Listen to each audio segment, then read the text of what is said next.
Ashley Nicole Green is a singer-songwriter from Oceanside, California, who just took a huge step in her career. She has been mentored by huge names in the music industry and has just recently been mentioned in Variety magazine. She is now on the brink of fame with her recent signing with Alan Molina, previous manager and publisher of artists like Lady Gaga, David Bowie, Sade, and many more.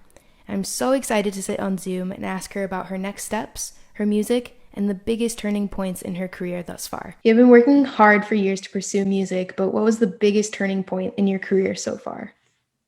There's actually two, and I think the first one would be when I did Majors and Minors on the Hub Network, and I was chosen to be one of 12 contestants. We were chosen out of 50,000 kids, and we were mentored by a lot of celebrities, including Brandy and will.i.am and Jennifer Hudson, and that was like my first taste of being a professional in the music industry. And then my recent signing with New Heights Entertainment, Alan Molina of New Heights Entertainment, that was a big turning point in my life, my career. And so it could be really hard to trust people in the music industry, especially like big names. So how does it feel to officially have a music professional like Alan Molina from New Heights in your corner now? It's a really long time coming, and it's still kind of surreal because I've been in a few positions and situations, but they were never right for me, or the people didn't have the best intentions. Like you said, it's hard to trust people in the industry. I just feel very blessed to have someone that we are comfortable with that also has made a name for themselves in the industry. And yeah, he really looks out for me in the same way that my mother has been doing all these years. So it's a breath of fresh air. And we're just kind of like shocked. We're still trying to process the situation because it is really everything that we wanted. So tell us more about how Alan discovered you and what do you think he saw in you? He discovered me on Instagram. I was posting a lot of like short snippets of songs that I would just create on that day or like a few days before. These weren't necessarily songs that I was putting out. It was just for like Instagram and promotion and attracting people like him, which it did. And he saw me, but really just watched me for a few years because the songs that he was hearing were good, but they didn't really reflect my true artistry. And it kind of stopped there. Then I put out this song on Instagram called Somebody's Daughter, and that was when he was like, okay, we need to get some things cooking. And we did. Long story short. So Instagram is how he found me. So now that you have this big name publisher on your side, what are your next big plans? We have a lot. So that's kind of like, there's a lot to answer with that. Right now I'm looking to choose my single that I'm going to use to break out, essentially. You recently performed at the Guild of Music Supervisors virtual conference, and what was that experience like for you? The whole experience was kind of like surreal and confusing because I didn't have to leave Oceanside to do it, and my name was in Variety, and it felt like a debut almost, because this was the first time I was performing music that was like 100% my own. As you just said, you said that you produce and do all this music on your own, and it's a lot of work. So do you feel like all of that hard work pays off? I definitely think it has paid off simply because of this signing.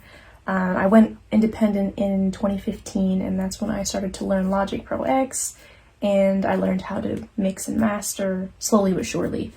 And yeah, I feel like I wouldn't be where I am today if it wasn't for that, because my sound has evolved in a way that could only evolve with me being the driving force of that, if that makes sense. Do you have any music out on streaming platforms currently, and where can interested listeners find you?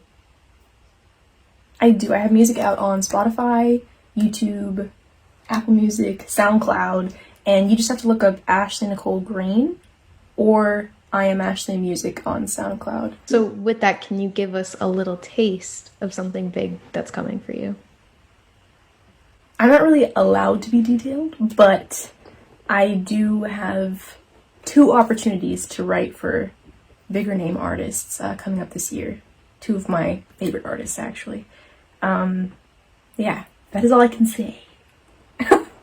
Cool. Thank you, Ashley, Thank for you. joining us, and wish you all the best. Thank you for having me.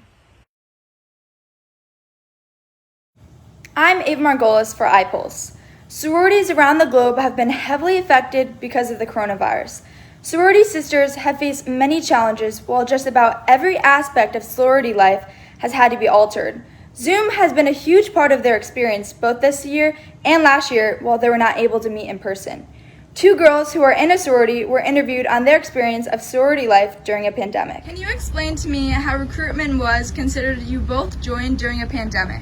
So we both rushed at the same time in the fall of 2020. Our events were on Zoom, which was really tricky because we didn't get to actually meet the girls in person and create that in-person bond. While the spring recruitment we had both in-person and online events, which I think was better, so the girls got to meet more people and create more connections. Yeah, I feel as though even though it was online for us, it was really difficult making relationships.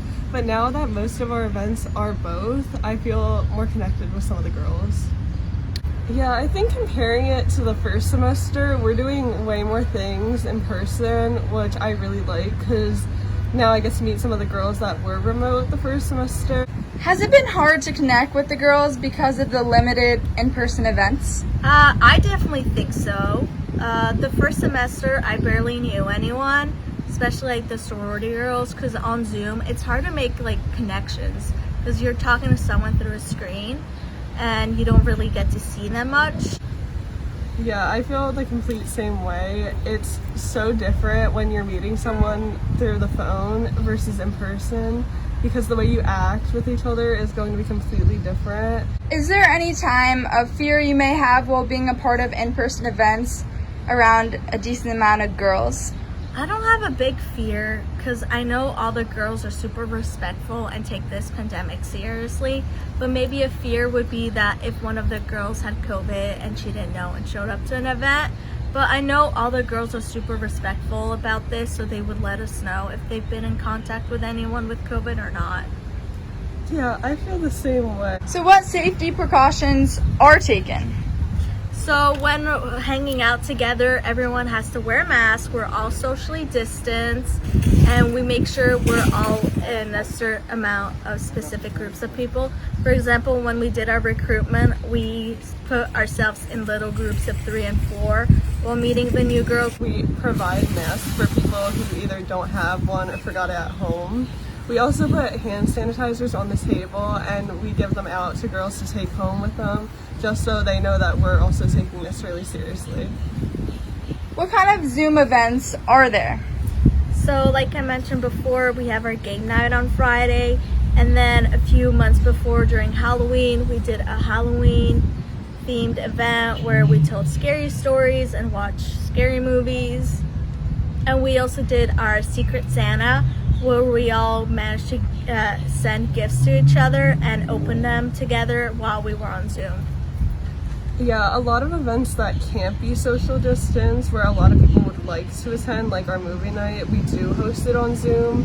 However, things like ice skating that can be socially distanced are in person, but I personally started to like the Zoom ones better. Do you have a position in the sorority? If so, explain how it has been impacted because of Corona. So I am the sisterhood chair and I am the one planning the events. So it's hard to plan events on Zoom. My job in Theta Phi is hospitality, and I know my job has been completely affected because usually I'm responsible for getting the alumni hotel rooms and taking care of them while they're in town. But I mean, hopefully that will change in the future. What do you hope for in the near future regarding the sorority when Corona is not a huge problem? I do hope we get to do our in-person events again, in-person recruitment. Thank you so much for letting me interview you. Thank you. Hi, my name is Sofia Sokolova, and today we're having a Director of International Programs and Services at Lynn, Erin Garcia. We will talk about study abroad programs, its benefits, and of course how COVID-19 affected these programs and when can students travel again. So let's find out. So the study abroad programs that we run at Lynn are all credit bearing, so you earn academic credit when studying abroad. And you work with our office and with some study abroad providers or the on-site university to identify in advance what courses you want to take. We make sure it matches up with your degree plan, and then you go travel to that location, whether it's for a whole semester, just for J term, or just for the summer, where you would take those academic credits that come back and transfer to Lynn, but it gives you the opportunity to learn from a different perspective and in a different context. Talking about the situation that's going on right now in the world, COVID-19, how COVID-19 affected study abroad programs. Because I know your office is closed right now, right? No, we are still, I mean, we've stayed, our office has stayed open, but we did have to suspend our study abroad programs for about a year now. Obviously, this time last year, we had students abroad, and we helped them return, made sure they could return home mid-semester when campuses abroad had to also start going to online learning, and also just wanting them to be, with their families during all that uncertainty. Then we did suspend our programs for summer 2020 and fall 2020, as well as spring 2021. And I will say right now, we have applications open for summer 21 and fall 21, but with the disclaimer that we might have to close them at any point if the situation just isn't safe enough. And I know that a lot of students right now provide like online study abroad programs. Does Lynn provide it too? And what's the point of like study abroad but online? Because I don't really understand that. Yeah, and to be honest, it's something that the field of study abroad is really questioning right now. A lot of my colleagues in other campuses across the country and across the world are really looking at, can virtual study abroad still give us the types of outcomes we would want for the programs or not? And so it depends on a number of different factors. There are a lot of our study abroad providers that we already work with are offering virtual study abroad experiences, particularly over the summer. Some are doing virtual internships. I have seen, though, most students aren't interested in those. And I think also because Lynn offers so many of our courses online, really all of our courses online right now, that it's easier just to go ahead and do those courses with Lynn. If you need to do online courses, you can do them through Lynn. Now, the virtual study abroad, they would do virtual tours. You'd still get to work with faculty from other countries, although we have a lot of faculty from other countries as well. And maybe some cultural aspects, maybe some different classes offered. So if you want, a really unusual, interesting elective, that would still be possible. But I think for most of our Lynn community, it just doesn't have the big difference that an actual study abroad experience would have. Now, if we have a student who's particularly interested in it, I'd be happy to point them towards some resources. I wouldn't say it's impossible, but I haven't had any students yet who thinks that that's going to be the best option for them. And I really do attribute that to the fact that Lynn has so many online courses right now. But there are other schools in the country that just cannot offer as many courses online as Lynn can. And I think those schools are seeing these virtual study abroad options as a great way to offer their students more courses that they can't offer on their own campus. So for some students and some campuses, that can be a great chance. I just haven't seen it have quite that benefit for the Lynn students yet. But again, I'd be happy to explore it if there was a particular student who was really interested in it.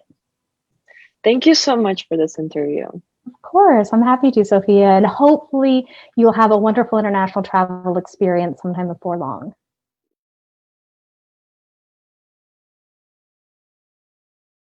Hi. I'm Nicholas Ginter, and today we will be interviewing up-and-coming pilot Alex Ginter, who is currently a junior in high school and working towards achieving a private pilot's license, but has recently been hit with adversity and frustration through this pandemic. What has your experience been like flying during this pandemic? I mean, my experience is crazy because, everything's been shut down for a little bit, and everything's starting to reopen again as we come closer, hopefully, to the end of it. Should be good, so. Awesome. So moving on, apart from your experience, what has been the most frustrating part about trying to fly during this pandemic? Trying to fly. Just that I can't get enough hours in, They have the time slots limited and only a certain amount of people can go up, and there's been a lot of people trying to get it done, so the hardest part is trying to find time to do it all, Yeah, for sure. It's definitely a tough time with the slots and everything and people trying to get their license. And I know that your local airport has been shut down for some time now. What other activities have you been doing to try and progress your learning and flying and trying to achieve your pilot's license? So I actually have a flight simulator. I go on that from time to time. Other than that, study the books, go online, take a online course, get ready for my written exam. I'm gonna be getting right back into it as soon as everything opens up. So I mean that's it. That's the game plan. So yeah. Very nice. And I know that you're currently a junior in high school. Apart from flying, being a student could be difficult during this time. What's the most frustrating part about going to school in this weird sort of time that we're in? So we're doing like a half and half right now. We are going into school, and then we're also online on Zoom. So starting next week, we're going to be going back to school. I mean, that's pretty challenging for me because honestly, at home, can't really focus. You know, got a lot of distractions going on, and that's mostly it. You know, you got stuff that you can do around the house, outside the house. I mean, if you have a break, you can leave, and then you can't find enough time to get everything done. So. Yeah, that definitely can be difficult. So moving on in relation, trying to find that right balance that you were saying, how personally do you find the right balance between going to school and also trying to fly and trying to get those hours? Honestly, time management, you got to get that structure down of when and where and make sure you have everything done in time so you can meet the deadlines for certain things you're trying to accomplish, honestly, and you got to plan accordingly. You got to plan out your week and stuff like that. So. Yeah, definitely. I know these can be some tough times, but in your opinion, what has been the most rewarding accomplishment that you have done during this pandemic? During this pandemic, I got my solo done. I flew alone. That was huge. I flew alone and I got my certificate of flying alone for my very first time. So I would say that's my biggest accomplishment during this pandemic. Awesome. What is the biggest thing that you have learned about yourself during this pandemic in relation to flying and getting your pilot's license? In relation to getting my pilot's license, I mean, just that I get distracted pretty easily. So, I mean, it's important to stay on top of everything and focus and get whatever is needed to get done. So, yeah. Yeah, for sure. And last question here. What are your plans for the future once the virus starts to settle down and we start returning back to normalcy? Definitely fly more. That's the number one. And just build up my hours. Stay consistent with it and see how it goes from there. And nothing else to do except study and make sure I have everything on time and meet the deadlines that I need to. So. Awesome. Well, thank you so much, Alex. It's been an absolute pleasure. Thank you. Hi, my name is Sarah McManus. The stock market is a complex money market that not a lot of people know about. Jonathan Dunham is a Lynn University alum who majored in finance. I sat down with him to ask the fundamental question about how the stock market works. What is the stock market? The stock market is a market in which a bunch of companies have equity shares where people can buy and sell into ownership of the companies. For example, all companies on the market are publicly traded and people can buy and sell their shares. How do you get started? There's a couple ways that you can get started. The most common way is going to your local bank where you do most of your banking and go to the investment center. They have investment advisors that you can go to. You tell them how much money you want to put in and what stocks you want to invest in. They'll give you advice, tell you when the best time to buy and sell is in order to maximize your profits for you. How much money do I need to start investing? There really isn't a per se amount that you need to start with. I would suggest starting with a minimum of at least $100 to get a decent stock started with. And what would you say are benefits or risks of having a stock? Well, the benefits are obviously you can make a lot of money from it. There's also a benefit because you own ownership of the company. So some companies will actually pay you to own their stocks as in dividends every quarter, which is nice because then those payments can be then reinvested back into your shares and then creates more equity for you. So over the long run of a couple years, let's say you started out with $100. In 15 years, if you don't put anything else in but it pays you a dividend, that stock could grow to at least $5,000 just because you put $100 in and they pay you. And it's the active compounding interest that works in your favor, which is the major benefit of the stock market. Does the president affect the stock market? I believe the president does affect the stock market, not on purpose, but the actions that he does contribute, like making foreign agreement deals with international countries, because most of the companies on the stock market do have international partnerships, and once the president interacts with those countries, either the relationship is healthy or not represents of whether the stock market will go up or down. Final question. What are good stocks to invest in right now? Right now, I would say the cannabis industry, mainly because within the past 4 years, they have become public companies traded on the stock market, which is one, super big because it used to be an illicit substance, but two, the amount of states that are legalizing recreational cannabis and medical has gone through the roof in the past 2 years, and now with the new president, that's only going to legalize it even further. So now the cannabis companies, their stocks are like $5-10. I would say in the next 4 or 5 years, they could grow to potentially $30 to $45. So there's a lot of profit and potential waiting in that industry. Hi, I'm Nicole Ruiz. I'm here with Alexa Greco, a student that goes to Palm Beach State University, who's here to talk about the struggles of mental health, work, and school during the global pandemic. Can you talk about your experience transferring schools? Yes, so I went to Lane University my first year of college. I had a lot of fun there, but it was not the school for me. So I transferred to Palm Beach State into their film program.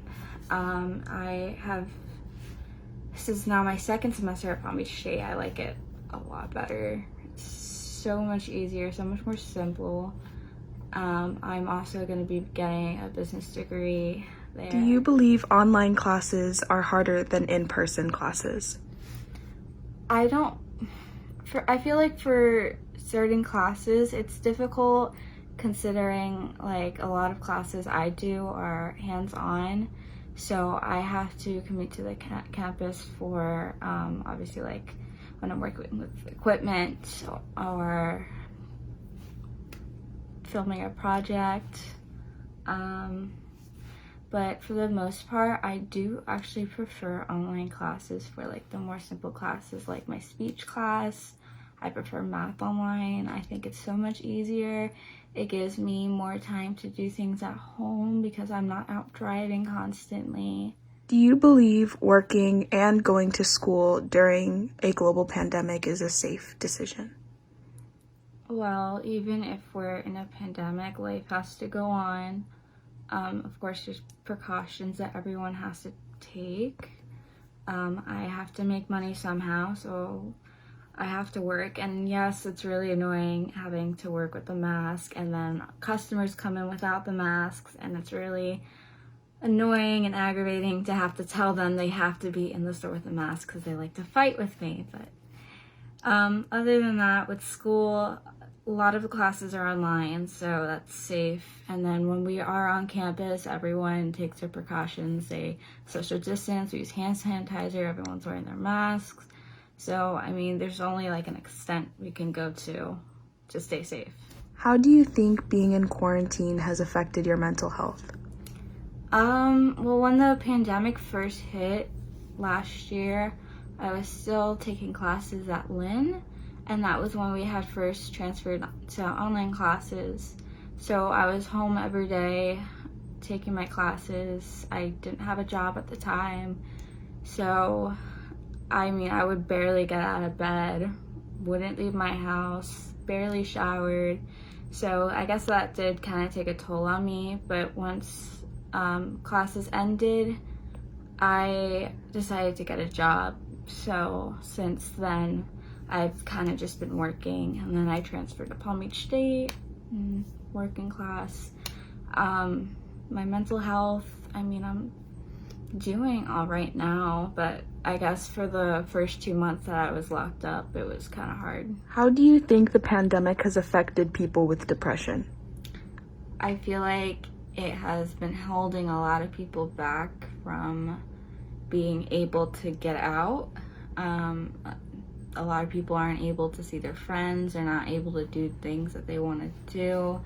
It's very hard, especially for people who can't do online classes because they're just not good at them, because then they're being held back in school.